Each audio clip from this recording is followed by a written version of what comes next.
ഭാരതീയമ്മ എന്താ പിണങ്ങിയിരിക്കുക? നിന്നെ കണ്ട് കൊതി തീർന്നില്ല. അതിനു മുമ്പ് പോവല്ലേ, കുറച്ച് ദിവസം കൂടി. അമ്മ എന്താ ഈ പറയണേ? എനിക്ക് ഇന്നെ തിരിച്ചു പോയേ പറ്റൂ. ഞങ്ങളുടെ അവധി എന്നൊക്കെ പറഞ്ഞ ഏതാണ്ട് പരോള് പോലെയാ. പറഞ്ഞ സമയത്ത് തിരിച്ചെന്നില്ലെങ്കിലേ തൂക്കി എടുത്തോണ്ട് പോവര്. പിന്നെ ആ ജീവനാന്തം ജയിലില്ല. അല്ല, വെയിലില്ലേ ഈ അറബിയുടെ അടിമപ്പണിയൊക്കെ ചെയ്തിട്ട്. ദുബായിൽ അങ്ങനെ ഉണ്ട്.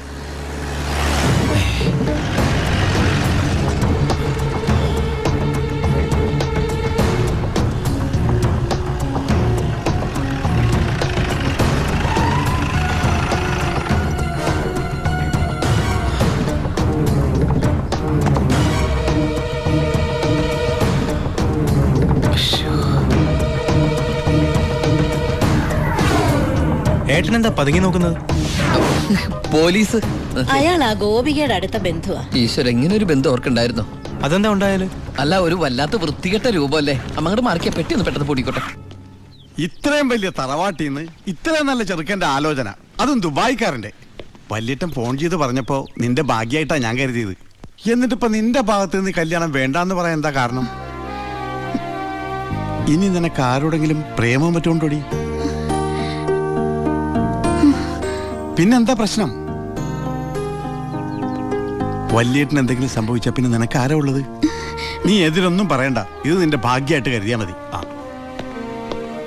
വല്യേട്ടനാണെങ്കിൽ ഉറപ്പിച്ചോ, ബാക്കി ഞാൻ ഏറ്റു. എന്തായാലും ചെറുക്കൻ പോണ ദിവസം വന്നത് നന്നായി. ഉണ്ണിയൊന്ന് കാണാലോ.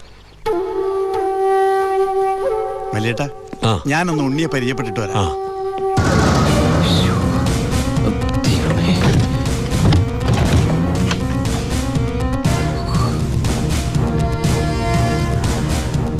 ഏട്ടാ, എല്ലാം എടുത്തിട്ടുണ്ടോ? ഒന്നും മറന്നില്ലല്ലോ? ഒന്നും മറന്നിട്ടില്ല. നീ ഒരു കാര്യം ചെയ്യ്, പെട്ടെന്ന് ഈ സാധനം എടുത്ത് ഇതുവഴി വണ്ടി കയറിക്കോ. ഓളെ എല്ലാം ഓക്കെ അല്ലേ? അമ്മേ, സമയമായമ്മേ. അമ്മ ഞാൻ ഇറങ്ങാട്ടോ. എന്തേത്? ഇത്തിരി അച്ചാറും പലഹാരങ്ങളും. എന്റെ അമ്മ, ഈ സാധനങ്ങളൊന്നും അങ്ങോട്ട് കൊണ്ടാൻ പറ്റില്ല. അവിടുന്ന് തരുന്ന ഫുഡല്ലേ കഴിക്കാൻ പറ്റുള്ളൂ. ഭയങ്കര സ്ട്രിക്റ്റ് അല്ലേ?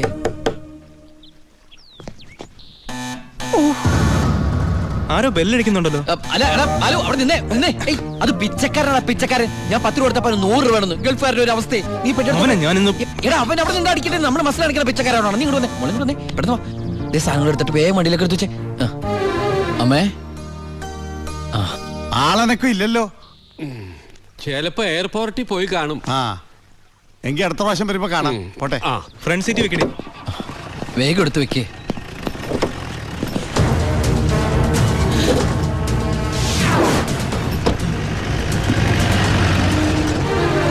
അയാള് പോയി. പൊറോട്ട എടുത്ത്. അയാള് വരുന്നു. എന്താ എന്തൊരു ചൂടാണത്, ഭയങ്കര ചൂട്. ഞാൻ ഒന്നുകൂടി കുളിച്ചിട്ട് വരട്ടെ. നാട്ടുവെള്ളത്തിൽ ഒന്ന് കുളിക്കണമെങ്കിൽ എത്ര നാൾ കഴിയണം? ദുബായ് കിട്ടുന്ന വെള്ളമുള്ളടാ, ഡീസൽ അല്ലേ, ഡീസൽ.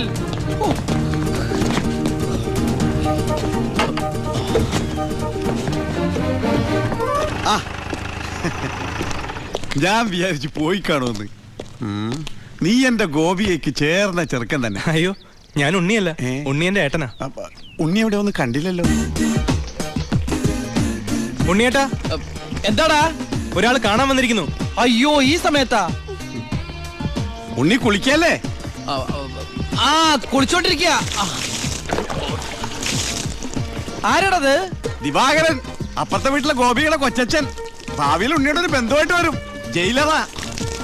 അതെയാ? ഒന്ന് മുഖം കാണിക്കാൻ വേണ്ടി വന്നതാ. മുഖം കാണിക്കാൻ ഞാനെന്താ രാജാവാ? ഓ, ഫലിതപ്രിയൻ. നമ്മള് തമ്മിൽ കാണേണ്ട കാര്യം പറഞ്ഞത്. ഞാൻ കണ്ടിട്ടുണ്ട്. എവിടെ വെച്ച്? ഞാൻ സോപ്പ് വെച്ചോണ്ടിരിക്കുക, അതുകൊണ്ട് കേട്ടത് മാറിപ്പോയതാ. വരുന്ന വഴിക്ക് കണ്ടുന്ന്. ഓ, അങ്ങനെ. ഓ, പിന്നെ പോയിട്ട് ഇത്ര ധൃതി ഉണ്ടായിരുന്നു. 12:30 ട്രെയിൻ. പെട്ടെന്ന് ഇറങ്ങുവോ? ഏയ്, വൈകും. ട്രെയിൻ മിസ്സാക്കണ്ട, വേഗം പുറപ്പെട്ടോളൂ. നമുക്ക് നാളെ അവിടെ വെച്ച് കാണാം. അവിടെ വെച്ചോ? നാളെ? എവിടെ വെച്ച്? സോപ്പ് വാഴി പോയതായിട്ട് പറഞ്ഞത് മാറി പോയതാ. അടുത്ത വരവിന് ഇവിടെ വെച്ച് കാണാന്ന്. ശരി. എങ്കിൽ ഞാൻ ഇറങ്ങുന്നു. ഇങ്ങോട്ടെന്ന് വെച്ച പൊക്കോളൂ. ഞാൻ ഈ ഗ്ലാസ് എടുത്തോട്ടെ. ഗ്ലാസാ? ഗ്ലാസ്സിലെ ചായ കളഞ്ഞിട്ട് അമ്മയോട് വെച്ചിട്ട് എടുത്തോളൂ. അയ്യോ, ഞാൻ ഈ കൂളിംഗ് ഗ്ലാസിന്റെ കാര്യം പറഞ്ഞത്. കൂളിംഗ് ഗ്ലാസോ ചില്ല് ഗ്ലാസോ ഇനി അപ്പുറത്തെ സ്കൂളിലെ ക്ലാസ്സോ എന്താന്ന് വെച്ചാൽ വേഗം എടുത്തിട്ട് വേഗം പൊക്കോളൂ. ട്രെയിൻ മിസ്സാവും.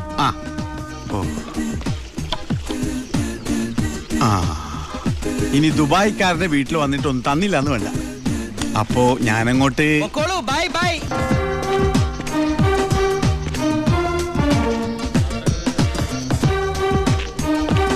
ആ ഇതാര്? പണ്ടോർക്കലം വെച്ചിരിക്കണ എന്റെ ക്ലാസ്സാടാ. സത്യത്തിൽ ഇയാള് പോലീസ് അതോ കുള്ളനാ കള്ളനാ? നീ നാട്ടിലൊക്കെ പോയൊന്ന് മിനിങ്ങിയിട്ടുണ്ടല്ലോടാ പരമശിവം. അത് സാറി ഗ്ലാസ് വെച്ച് നോക്കിട്ട് തോന്നണതാ. പരോള് കഴിഞ്ഞു വന്നപ്പോ നീ എനിക്കെന്താ കൊണ്ടുവന്നേ? വെച്ചാലിണങ്ങാത്തൊരു കൂളിംഗ് ഗ്ലാസ് എന്തില്ലേ? ഇവനാ? ഇത് ദുബായിലുള്ള എന്റെ ഒരു ഫ്രണ്ട് തന്നതാ. ഫ്രണ്ടോ? ആ ഫ്രണ്ട് എന്ന് പറഞ്ഞ ക്ലോസ് ഫ്രണ്ട്. ആ കക്ഷിയെ കൊണ്ട് എന്റെ വലിയേട്ടന്റെ മോളെ കെട്ടിക്കാൻ പോവാ. ചെറുക്കന്റെ സ്വഭാവമൊക്കെ അന്വേഷിച്ചിട്ട് പോരെ കല്യാണം ഇല്ല പരമശിവ? ഞാൻ ആരാ? പോലീസാ. അപ്പൊ ആ സംശയവും തീർന്നു. ചെക്കനെ കുറിച്ചുള്ള ഫുൾ ഡീറ്റെയിൽസ് എടുത്തു. ആണാ? അവന് 24 ക്യാരറ്റാ. എന്റെ വ്യാകുല മാതാവ് എന്നെ കൊല്ലു. ചുമ്മാ ഇരുടാ. ഇത് കണ്ട, ഇതവന് ദുബായിക്കുള്ള കത്താ. എന്തിനാ ഇപ്പൊ കത്ത്? കാര്യം അങ്ങോട്ട് നേരിട്ട് പറഞ്ഞൂടെ? അതിനും ദുബായിക്ക് പോയില്ലേ? അവൻ ദുബായിലെത്തി. ഇത് വെറും ഒരു കത്ത് മാത്രമല്ല, ഒരു ലിസ്റ്റ് കൂടെ ഉണ്ട്. ഒരു DVD, ഒരു TV, ഒരു മൊബൈൽ, അങ്ങനെ ചിന്ന ചിന്ന സാധനങ്ങള്. പോലീസല്ലേ മോനെ, ഓസിന് കിട്ടിയാ വിടുവാ. കാശിനൊക്കെ ഇപ്പൊ എന്താ വില? ടൈറ്റാ. ചിന്നാടൻ ബാബുവിനെ ആശുപത്രിയിലാക്കാൻ വേണ്ടി ലക്ഷങ്ങൾ ഏമാർക്ക് വീശിന്നാണല്ലോ കേട്ടത്. പോടാ പോടാ. അത് ശരി. അപ്പൊ അതാണ് അവനോട് കാണാത്തത്.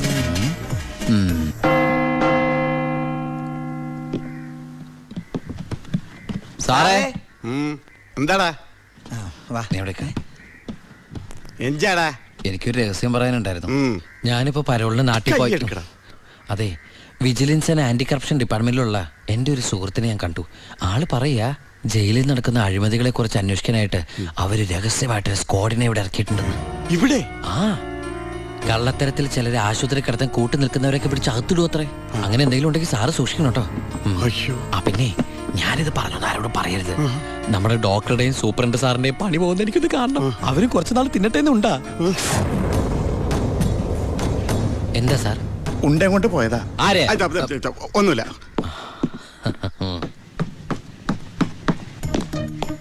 നീ 100 പേര് എണ്ണി തീരുന്നതിന് മുമ്പ് ചിന്നാടൻ ബാബു സെല്ലിലുണ്ടാവും. ചുമ്മാ എണ്ണടോ. 1 2 3. സത്യമാണോടൂ? അതെ സാർ.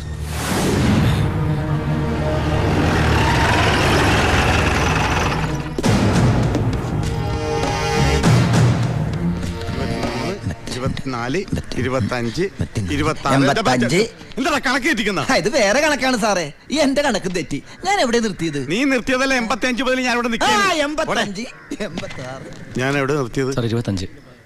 27 28 95 96 97 98 99 100.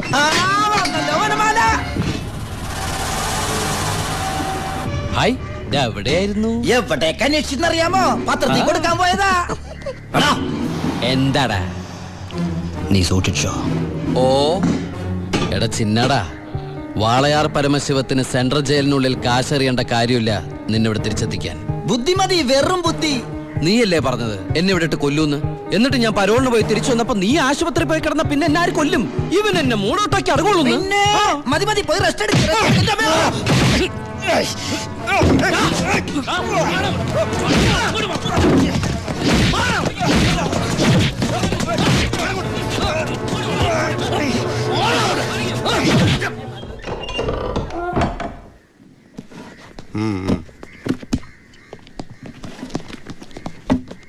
നിന്റെ ആരാടാ ദുബായിലുള്ളത്?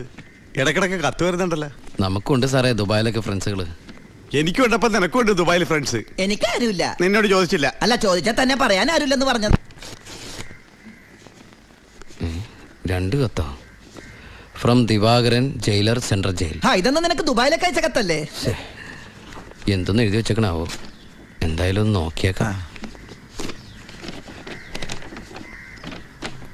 പ്രിയപ്പെട്ട എൻ്റെ ഉണ്ണിക്ക്, ഞാൻ ഗോപിയുടെ കൊരങ്ങച്ചൻ, കൊച്ചച്ചൻ, ജയിലർ ദിവാകരൻ എഴുതുന്ന സ്നേഹത്തോടെയുള്ള കുത്ത്.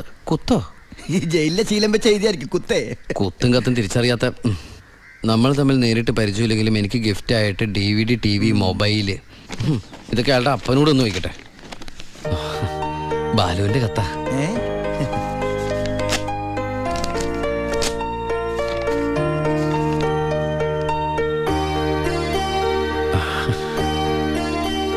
ബാലുവിന് എസ് ഐ സെലക്ഷൻ കിട്ടി. അവൻ ട്രെയിനിങ്ങിന് ചേർന്നു. ബെസ്റ്റ് ആദ്യത്തെ പോസ്റ്റിംഗ് ഈ ജയിലിലും ആയിരിക്കണം. അയ്യോ, അങ്ങനെയൊക്കെ സംഭവിക്കൂ? പറയാൻ പറ്റില്ല, നിന്റെ ബെസ്റ്റ് ടൈം അല്ലേ, ചിലപ്പോ അങ്ങനെ സംഭവിച്ചേക്കാം. ചുമ്മാ ഇരടാ, മനുഷ്യനോട് പൈലോ ഒന്ന് ടെൻഷൻ അടിക്കുമ്പോൾ അവൻ്റെ ഒരു തമാശ. എന്നാ നീ ഒരു മറുപടി എഴുത്, നിന്റെ ശിക്ഷ കഴിഞ്ഞിട്ട് ജോലിക്ക് കയറിയാ മതി. എടാ മണ്ട, ഒരു കത്ത് ഞാൻ എഴുതിയാലും വീട്ടിൽ നിന്ന് എഴുതിയാലും കയ്യിലെത്താൻ ഒരു മാസം എടുക്കും. ദുബായിലുള്ള എന്റെ ഫ്രണ്ട് കാസമിന്റെ പണിയാ കത്തുകൾ അങ്ങോട്ടും ഇങ്ങോട്ടും കൈമാറി അയച്ചോണ്ടിരിക്കുന്നത്. ഇത് ഞാൻ എഴുതിയ കത്താണല്ലോ. ചേട്ടാ, ഈ കത്ത് എങ്ങനെ ഇവിടെ വന്ന്?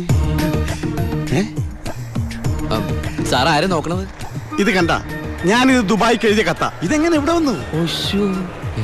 ഇനി ആ പോകുന്ന വിമാനത്തിൽ നിന്നെങ്ങാനും വിടതായിരിക്കോ? ആ വിമാനത്തിന് ഓട്ടയുണ്ടോ? അങ്ങനെയാണെങ്കിൽ ഇത് ആര് പൊട്ടിച്ചോ? അല്ല, ഈ പൈലറ്റുമാര് വെറുതെ ഇരിക്കും എങ്ങനെ വായിച്ചു? റെസ്പോൺസിബിലിറ്റി ഇല്ലാത്ത തെണ്ടികൾ, അന്യരുടെ കത്ത് വായിക്കുന്ന പട്ടികൾ. അല്ല, അനാവശ്യമായിട്ട് എന്തെങ്കിലും കത്തിൽ എഴുതിയിരുന്നു? എല്ലാ ആവശ്യമുള്ള സാധനങ്ങളാ. DVD, TV, mobile.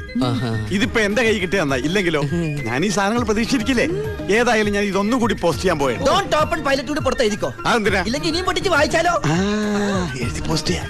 അയ്യോ പാവം. ഈശ്വര, ഒരു മാസം കൂടി കഴിയുമ്പോ ഈ കത്ത് തന്നെ ഞാൻ ഒന്നുകൂടി വായിക്കേണ്ടി വരുമല്ലോ.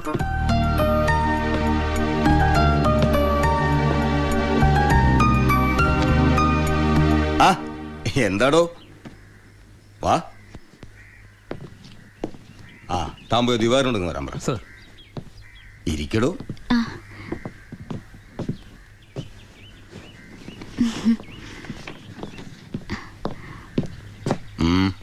സർ, സി ബ്ലോക്കിൽ ചിന്നാടനും പരമശിവനും തമ്മിൽ വീണ്ടും തല്ലുണ്ടായി. അവൻ പല തവണയായി ആ ചിന്നാടന്റെ മെക്കെട്ട് കയറണം. താൻ പോയി തൂക്കിയെടുത്തോളൂ ആടോ ആ പരമശിവത്തെ. നിനക്ക് എന്തിന്റെ സൂക്കേടാണ്? മറ്റുള്ളവരോട് മര്യാദയ്ക്ക് പെരുമാറാൻ നിനക്ക് ഇവനോട് മാത്രം എത്ര വലിയ സൂക്കേട്? സൂപ്രണ്ടിന്റെ കൈ കിട്ടിയാലുണ്ടല്ലോ പിന്നെ എനിക്കൊന്നും ചെയ്യാൻ പറ്റില്ല. അവനാണെങ്കിൽ സൂപ്രണ്ടിന്റെ ആളും. സാറാരാളാ? ഞാൻ അതളങ്ങിയ അങ്ങോട്ടും ഇങ്ങോട്ടും അറിയും. എന്താന്ന്? എനിക്കും ജീവിക്കണ്ടോ? അച്ഛന്റെ അസുഖം എങ്ങനെയുണ്ട്? പ്രഷർ പെട്ടെന്നൊന്ന് കൂടി കുഴഞ്ഞു വീണു. ഉടനെ ഇങ്ങോട്ട് കൊണ്ടുവന്നു. ഇവിടെ ഇപ്പോ മെഡിക്കൽ കോളേജിൽ അഡ്മിറ്റ് ചെയ്തിരിക്കുക.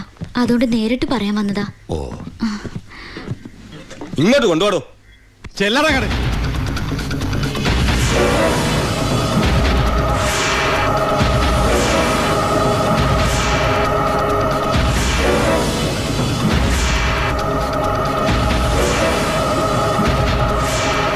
കേറി ചെല്ലട കട.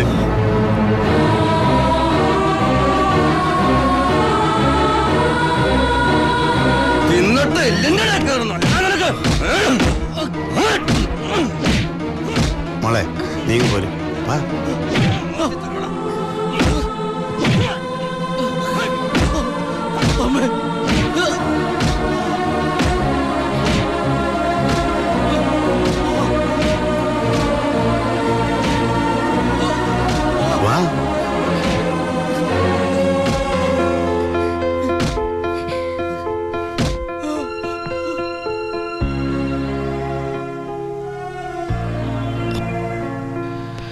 ഇടി കൊണ്ടതിനേക്കാൾ വേദന അവളെ കണ്ടപ്പോഴായിരുന്നു. ഇനിയിപ്പോ വീട്ടുകാരറിയും, നാട്ടുകാരറിയും. അടുത്ത വണ്ടിക്ക് എൻ്റെ കുടുംബം മൊത്തം ഇവിടെ എത്തും. ഞാൻ ഈ കളിച്ച കളിയൊക്കെ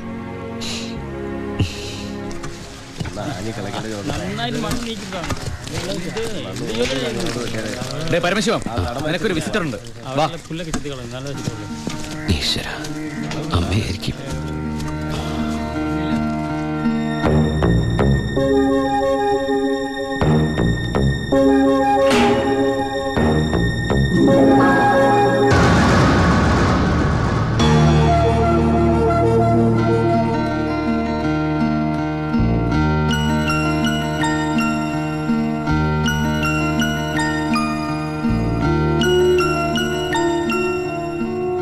നിങ്ങളുടെ ദുബായ് പൂജപ്പുര സെൻട്രൽ ജയിലിന്റെ അകത്താണെന്ന് ഇവിടെ വെച്ച് കണ്ടപ്പോഴാണ് മനസ്സിലായത്. താൻ എന്താ എന്റെ അടുത്ത് പറഞ്ഞത്? അന്ധയായ പെൺകുട്ടി തനിക്ക് വേണ്ടി കണ്ണിൽ എണ്ണ ഒഴിച്ച് കാത്തിരിക്കുകയാണെന്ന്. അതും ക്രിസ്ത്യാനി ഷേഖിന്റെ വീട്ടില്, അല്ലേ? അച്ഛനും കൊച്ചച്ഛനും അറിയാതെ ഞാനിവിടെ വന്നത് നിങ്ങളെ കണ്ട് രണ്ട് വർത്താനം പറയാനാ. പാവ അമ്മ മൂത്ത മോനെ കുറിച്ച് പറയുമ്പോ 1000 നാവ. ഒരു കുടുംബം മുഴുവൻ അവിടെ നിങ്ങളെ സ്നേഹിച്ചു കൊല്ലുക. എന്നിട്ട് ഇനി അവരെ ചതിക്കാൻ ഞാൻ സമ്മതിക്കില്ല. എല്ലാവരും അറിയണം. ഞാൻ അറിയിക്കും. അറിയിച്ചോളൂ. കുട്ടി പറഞ്ഞത് ശരിയാ. ഞാൻ എല്ലാവരും പറഞ്ഞു പറ്റിക്കുക, മനഃപൂർവ്വ. പിന്നെ ഞാൻ എന്താ പറയേണ്ടത്? ജയിലിൽ കിടക്കണമെന്നോ? സത്യം പറഞ്ഞ അവരുടെയൊക്കെ സന്തോഷം നശിപ്പിക്കണമായിരുന്നു ഞാൻ. വിശ്വസിക്കാം, എനിക്ക് വിശ്വസിക്കാം. ഈ കൈകൊണ്ട് ഞാൻ ആരും കൊന്നിട്ടില്ല. പക്ഷെ കൊലപാതകം എന്ന പേരില് ഞാൻ ഈ ജയിലിൽ കിടക്കുന്ന എൻ്റെ കൂലിയാ മാസം എൻ്റെ വീട്ടിലെത്തുന്നത്. അതുകൊണ്ട് അവരൊക്കെ അവിടെ ജീവിതത്തിൽ ഈ നിമിഷം വരെ എൻ്റെ ഭാവിയെക്കുറിച്ച് ഞാൻ ചിന്തിച്ചിട്ടില്ല. താനിപ്പോ പറഞ്ഞില്ലേ എല്ലാരും ഞാൻ ചതിച്ചെന്ന്. പരോളിനിറങ്ങി എനിക്ക് വേണമെങ്കിൽ തന്നെ കല്യാണം കഴിക്കായിരുന്നു. അതിനുശേഷമാണ് താൻ എന്നെ ഇവിടെ വെച്ച് കാണുന്നെങ്കിലോ? ഞാനൊരു ക്രൂരനും കൊലപാതകമായിട്ട് തനിക്ക് തോന്നുന്നുണ്ടെങ്കിൽ പറയാം, എല്ലാം പറയാം, എല്ലാരോടും പറയാം. ഒരു കള്ളക്കഥയുണ്ടാക്കി തന്നെ ഞാൻ വിശ്വസിപ്പിക്കാൻ ശ്രമിച്ചത് തന്നോടുള്ള ഇഷ്ടക്കുറവുണ്ടല്ല, നിന്നെ എനിക്ക് ഒരുപാട് ഇഷ്ടമായതുകൊണ്ടാ.